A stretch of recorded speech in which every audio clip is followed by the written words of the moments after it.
Quem não gosta de uma história de vingança, né? God of War, John Wick, O Regresso, por aí vai. E todo mundo gosta quando finalmente o protagonista consegue sua vingança, consegue se redimir, mas na vida real as coisas não são assim tão simples, principalmente no MMA. Quando a gente vê um campeão sendo derrotado, a gente quer que ele consiga sua revanche, quer que ele consiga se vingar nessa segunda luta, mas nem sempre isso acontece. Na verdade, a tendência é que o cara que venceu a primeira luta também consiga vencer a segunda. Por exemplo, Chris Weidman venceu a primeira luta contra o Anderson Silva e também venceu a revanche. O Leon Edwards venceu 2 vezes seguidas o Kamaru Usman, Max Holloway venceu o José Aldo, enfim, etc, entre outros exemplos. Mas assim como tudo na vida, sempre há as exceções. E no vídeo de hoje eu vou falar sobre o triunfo dos derrotados, campeões que perderam seu cinturão, mas que conseguiram se vingar e reconquistar o título em cima dos seus próprios carrascos. Então, deixando bem claro, nessa lista aqui eu só vou colocar campeões que conseguiram recuperar o cinturão contra os mesmos adversários que o fizeram perder o título. Então não vou colocar John Jones ou então Dominick Cruz, que conseguiram reconquistar o cinturão, só que em outra época e contra outros adversários. Deixando isso bem claro,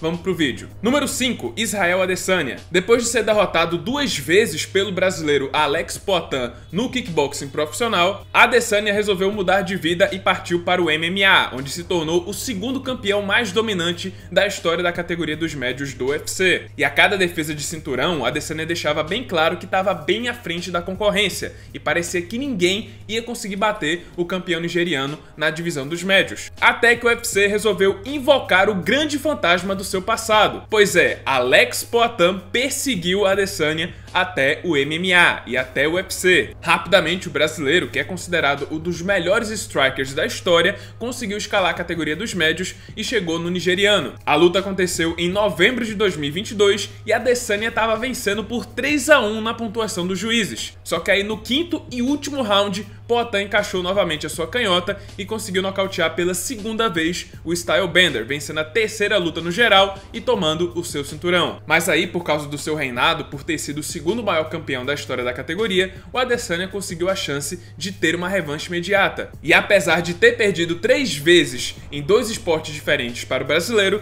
Adesanya finalmente teve a sua vingança e nocauteou Alex Poatan. E Adesanya é aquele cara que perde 100 vezes pra você, é aquele seu amigo que perde 100 vezes seguidas no Mortal Kombat, mas quando ganha aquela uma, ele esfrega até o seu túmulo. Imagina perder do Adesanya no Mortal Kombat. Número 4, Cain Velasquez. Em um tempo bem antes do Francis Ngannou, Cain Velasquez era o campeão peso pesado mais assustador do UFC, o incansável monstro pseudo-mexicano que destruiu Brock Lesnar para conquistar o título da categoria. Pouquíssimos pesos pesados eram tão eficientes e assustadores quanto o Cain Velasquez, que em seu auge tinha o melhor cardio que eu já vi em toda a categoria, em todas as épocas, embora isso tenha sido bem antes da usada. Mas enfim, em sua primeira defesa de cinturão, ele enfrentaria o brasileiro Júnior Cigano dos Santos, no primeiro evento do UFC transmitido pela Fox em TV aberta. E a luta durou um pouco mais de 1 minuto. Cigano surpreendeu, sentou a mão no pseudo-mexicano e conquistou o tão sonhado cinturão dos pesos pesados. Mas não acabou por aí, o pseudo-mexicano voltou para sua vingança 1 ano depois e devolveu o troco com juros, aplicando uma das maiores surras da história do UFC. A grande surpresa dessa luta é que o Cigano conseguiu sobreviver esse massacre, mas na decisão dos juízes a vitória era bem clara do Cain Velasquez, que conseguiu um 50-43 e assim, sem sombra de dúvidas, recobrou seu cinturão dos pesos pesados. Houve uma terceira luta, que foi basicamente uma segunda surra, e conseguiu ser ainda pior. Velasquez nocauteou o brasileiro no 5º round e a partir daí, Cigano desenvolveu aquele amor pela grade. Número 3, Deiveson Figueiredo e Brandon Moreno. Esse caso é especial e os dois merecem estar no mesmo lugar dessa lista, e eu vou explicar o porquê. Depois de travar uma guerra no final de 2020, a luta entre o então campeão dos moscas Deiveson Figueiredo e Brandon Moreno terminou empatada, o que acabou motivando a uma revanche entre os dois no ano seguinte, 2021. E dessa vez o mexicano tirou onda, superou o brasileiro em pé e encerrou a luta com Mata-Leão no solo, tomando o cinturão dos moscas. Mas em janeiro do ano seguinte, uma terceira luta foi marcada, e dessa vez, em uma decisão bem apertada, Deiveson conseguiu vencer o mexicano e vingou sua derrota ao reconquistar o título.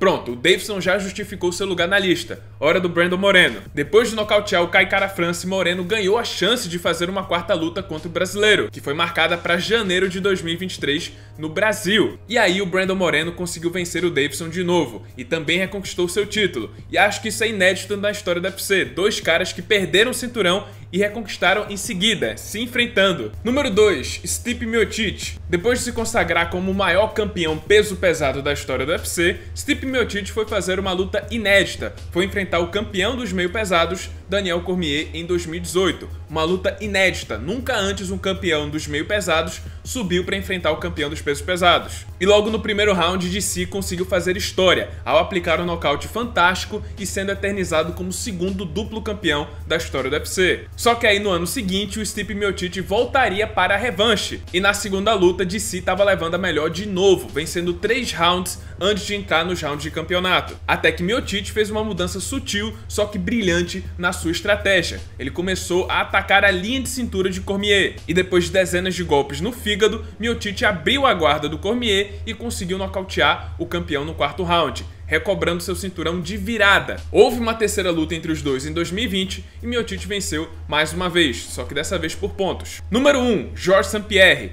Pode parecer maluquice falar isso agora, mas naquela época parecia que o Georges St-Pierre não tinha muito afeto pelo cinturão dos meio-médios, ou então tinha muito azar enfrentando adversários com o nome Matt. Na primeira disputa de cinturão do canadense, ele foi derrotado pelo Matt Hughes, e depois, claro, teve a revanche e aí sim ele conquistou o cinturão de novo contra o próprio Matt Hughes. Só que aí na primeira defesa de cinturão do GSP, ele enfrentou outro Matt, o Matt Serra, e em uma das maiores zebras da história, em 2007, GSP foi derrotado pelo campeão do TUF ao ser nocauteado ainda no primeiro round. Só que aí no ano seguinte, GSP voltou melhor do que nunca, assumindo aquela aura de GOAT e simplesmente atropelou Matt Serra em 2008, quebrando a maldição dos adversários Serra e reconquistando o cinturão dos meio-médios. Depois disso, o cinturão só saiu das mãos dele depois que ele se aposentou em 2013. E é isso, pessoal, esse foi o vídeo, espero que tenham gostado. Se você gostou, deixe seu like, se inscreve no canal, já ativando o sininho das notificações para não perder o próximo conteúdo. E é isso, muito obrigado por terem assistido